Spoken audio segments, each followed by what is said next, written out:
IDTV మన ఉనికి మన వాణి. నమస్తే, వెల్కమ్ టు ఐడిటీవీ. నేను మీ శ్రావణి. ఐడిటీవీ మన ఉనికి మన వాణి. వేసవి ప్రారంభమైంది. మార్చి ప్రారంభంలోనే ఎండలు దంచి కొడుతున్నాయి.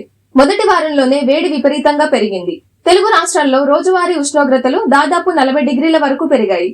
తెలంగాణలోని పలు జిల్లాల్లో పగటి ఉష్ణోగ్రతలు దాదాపుగా 40 డిగ్రీల వరకు నమోదయ్యాయి. గత ఏడాది ఇదే సమయంలో 35 డిగ్రీలు ఉష్ణోగ్రతలు ఉన్నాయి.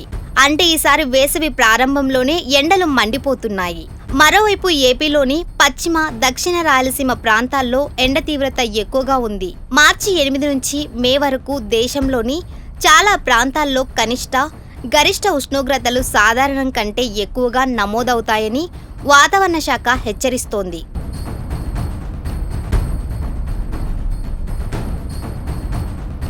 గత ఏడాది కంటే వేడి తీవ్రత ఎక్కువగా ఉండొచ్చని అంచనా వేసింది. మార్చి నుంచి మే వరకు జమ్మూ కాశ్మీర్, తమిళనాడు మినహా అన్ని రాష్ట్రాల్లో హీట్ వేవ్ ప్రారంభం ఎక్కువగా ఉంటుందని వాతావరణ శాఖ పేర్కొంది. ఎల్నివో ప్రారంభంతో ఈ ఏడాది ఎండలు ఎక్కువగా ఉంటాయని వాతావరణ శాఖ తెలిపింది. ఎల్నివో ప్రారంభం 2023 నుంచి కొనసాగుతోంది. దీని ప్రభావంతో గత వర్షాకాలంలో ఎక్కువగా వానలు కురవలేదు.